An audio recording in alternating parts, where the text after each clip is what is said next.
Thank you very much, ladies and gentlemen. I must confess that's the first time I've come to a hall where I get an applause 5 times before I ever say a word. So you've been very kind. But I'm delighted to be here for multiple reasons. One, I think after 3 years we're running this event and we're very happy you could join us.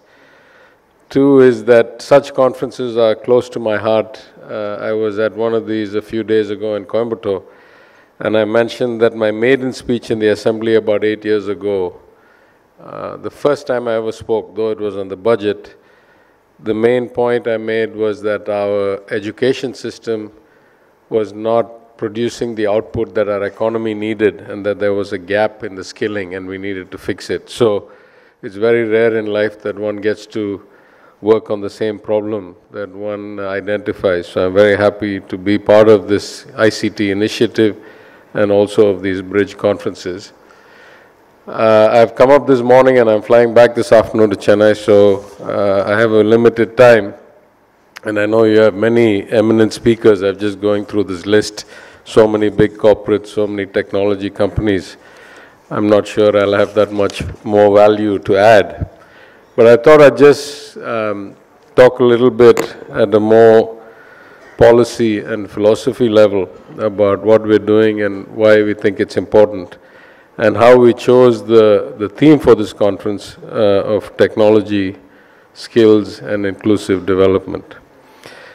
With the great luxury of the global exposure and experience I've had, and in my adult lifetime, I graduated from what was then the REC Trichy, now called the NIT Trichy, back in 1987, with a bachelor's degree with honors in chemical engineering.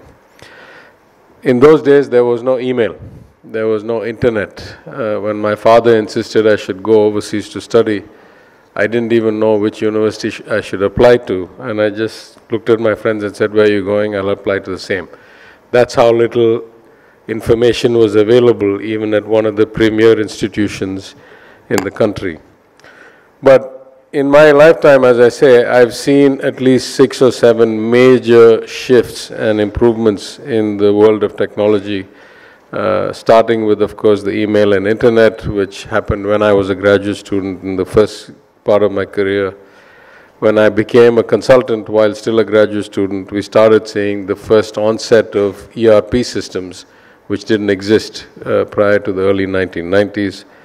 After that, of course, after the crash of the first dot-com boom, the second one was more sustainable and eventually led to this notion of cloud services, cloud computing, software as a service, and eventually to embedded into devices, things like IoT, or what we call Industry 4.0. And more recently, in the last year, 18 months, the much hyped nth coming of the age of AI, which we now have almost limitless capacity to store data at a high cost, almost limitless processing capacity, and now we're able to actually make machines learn relatively well with at least standard problems. Throughout this evolution, I think we have seen that technology can be an enabler and a productivity enhancer. The much feared loss of jobs because of technology has not actually happened. In fact, technology has turned out to be productivity enhancer rather than a replacement of human beings. In my view, technology has done a lot more, particularly in the field of administration or corporate affairs or governments. We have seen transparency, and through transparency, accountability that is enabled by technology. In governments, we have seen the huge value of technology, as corporates have for decades, in continuity and the building of institutional memory, because at least in corporates, there's no kind of natural time limit, but in governments we see we have elections every 5 years, and more frequently than that, the officers change. So government had a serious problem of continuity, and technology has facilitated the removal of many of those barriers. And finally, in the age that we live in, where the evidence of climate change and profound changes in patterns is visible every month. I've just come from Chennai. In the last 2-3 months, we've had such bad weather in Chennai that flights have had to be diverted out of the airports on multiple days, multiple occasions. And this is unheard of in the sense that normally our monsoon only starts in October, maybe late September. In June and July, we've had such bad weather that and this is a pattern now, it's not one-off instances. So in the area of sustainability and of climate change mitigation, I think technology is going to play a huge role, and we're starting to see that. So that's why we think technology should be the theme. In terms of skills, of course, through history, a changing world has required changing skills. And the ability to constantly relearn, unlearn, and adapt has been a feature of those who have been successful. Even somebody relatively fortunate like me, I got 4 degrees with 4 different majors. I still proudly say that I'm a lifelong student, and I don't consider it a good day if I haven't learned something new that day. There's just so much to keep adapting and learning, and as the technology changes, the demands of skill change. That's easy enough for somebody like me to say I'm already, relatively speaking, successful in terms of either professional or political career. But those of you running educational institutions, you have a much greater problem in the sense, or a much greater role, because you are at the interface. Of course, good education starts with good values, good basics, good math, good science. But when they come to you, who are running colleges, you are at the interface of where this potential, this human potential that has been groomed for 15, 18 years, is now about to get into the employment interface and go into productivity. And therefore, the need for change and the need to keep adapting is much more on you than it is on people like us. For us, we're individuals. We adapt or we get left behind. For you, you're preparing the next generation, and every batch that is more fit to the needs of the economy impacts society and impacts the competitiveness of our country, our output. Perhaps a bit special to Tamilnadu, but certainly of value to the rest of the world, we have always seen inclusion and inclusive development as fundamental, as core to the notion of development. We are, after all, in a global economy. Now, I could say this from a philosophical perspective, that the social justice movement that has driven much of Tamil Nadu's politics for the last 100 years has thought of it as identity, that everybody should be born and treated equal. But now, I'll say it in an economic perspective, I say we are in a global economy, and the only thing that determines your competitiveness, whether you're a city, you're a state, you're a country, is the weighted average productivity of your workforce. And there's no way you can improve the weighted average productivity if you're not reaching to the bottom of the pyramid and making sure that everybody's included. If we in Tamil Nadu are doing relatively well today, we're only about 6% of the population, we're almost 10% of the country's GDP. We see statistics like 42% of all women working in manufacturing are working in our state alone. If we have achieved that, at the heart of it has been 100 years of politics and public policy focused on inclusion, starting with compulsory elementary education for boys and girls in 1921. So women, all communities, those that have been historically disadvantaged, we have always made sure that they get into the net. And if you don't start at elementary education, there's no hope after that, because you simply cannot train somebody in high school who has not actually got a good middle school education and cascading down. So in this particular field, if we're talking about technology and skills, it's very important that we think of it as comprehensive to society, and therefore through inclusion of every segment of our society, of rural, of backward communities, of all genders, and that has been, I think, one of our great outcomes in our state. But we're also at an interesting time, because there are a lot of inflection points happening right now. The first, of course, is in the field of technology, where old-fashioned programming is being replaced by much more intuitive thinking and the kinds of prompt engineering that can make the computing engines, the learning engines, actually more impactful and reduce negative outcomes like hallucinations. So this is going to change profoundly the nature of talent that is going to be required, or the skills that are going to be required to go into the field of computer science. And I think Jensen Huang, the CEO of NVIDIA, said it best recently at Davos, where he said, we used to teach people how to program. That the machine can do by itself now. What we really need to teach people is core subjects, language, biology, chemistry. You get to know the field, the machine will learn how to write the program. And so I think that's a big shift.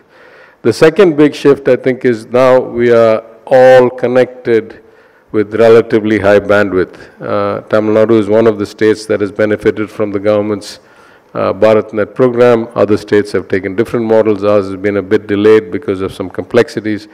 But just as an example, by the end of this year, we should have 100 Mbps connectivity to every one of our 12,600 plus villages in the state. And therefore, you can actually do video-based learning, which is very clearly the best kind of remote learning almost anywhere. And then, of course, the productivity that comes from people being able to do their work from wherever they are. That is an inflection point. The need for cybersecurity and distributed risk management in an age when you have this unlimited connectedness and all servers are up and running all the time is, I think, another inflection point. In the last couple of months, I've had the chance to go back to my old haunts in the US and to visit some of my old clients and firms. And the amount of money and systems that banks put into making sure that on the one hand, I can sit in my village in Theni district and access my bank accounts in Singapore and do transactions on my phone.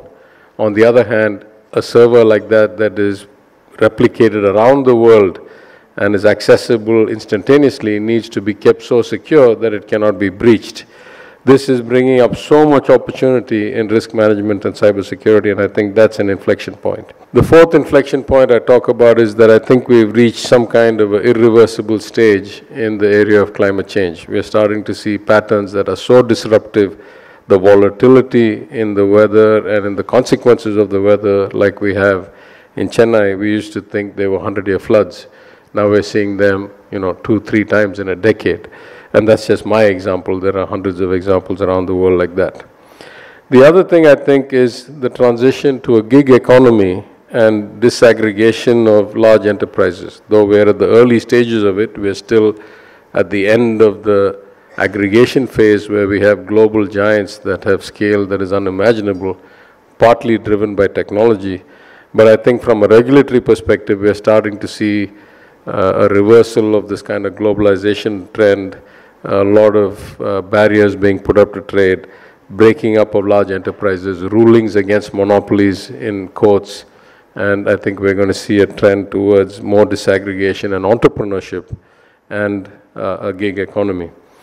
And finally, there is a big change in the population of the world and the aging patterns. At this point today, India is roughly 1/6 of the population of the world. But between today and the next 20 years, let's say another generation, roughly a quarter of the working population from today to the next 20 years will come out of India. That's the scale of India. Because many parts of the world are aging rapidly, including China, and many parts of the world that have relatively high population growth don't have access to basic education or a stable society like large parts of Africa. So the rest of the world's workforce is going to come out of India for the next 20 years or a generation. What that means is that we are sitting on an unprecedented opportunity as a country to really get the economic benefits that will help improve the lives of our citizens. The role of governments, the role of public servants like me is to try and improve infrastructure, improve the quality of public goods and services, improve the climate for entrepreneurship and business, and ensure that people can improve their lives by providing the core support. That I think we now see blue skies. But it's very clear that this cannot be done by government alone. As somebody with 30 years of experience in non-governmental roles, I would say there is a very clear role for the government, there's a very clear role for private enterprise and industry, and there's a very clear role for quasi-governmental organizations or quasi-social organizations like ICT Academy, like charitable organizations like the Rotary and so forth. And I think the ability to get all of us to work together on a particular agenda and work in a complementary way is really going to be an accelerator and a great leverage to achieve our results. In that context, I'm very happy that we continue to do these conferences, bringing in the decision makers and the designers of curriculum around the major institutions of the country. I think ICT, though it is a Tamilnadu company, we have offices and a legacy in about 10 states. We are now about 16 years old. Many people before me have contributed significantly to it. The government has always taken a relatively hands-off approach. We've had brilliant corporate executives from IT industry who have guided its path. But I want to congratulate Srikanth and his team. We are reaching new heights every year. Our relevance is growing and our activities are growing to match our relevance. And so I'm very delighted that after a 3-year break driven by COVID and a slow recovery, we are here today. I hope all of you will find this event useful. I hope that you will benefit from the many speakers from the corporates who will share their insights and give you some direction. And I hope that you'll all go back to your institutions and find ways to implement and leverage what you've learned today to increase the employability at the interface of employment, which is where you're all sitting. I thank you for registering, I thank you for inviting me, and I wish you all the best.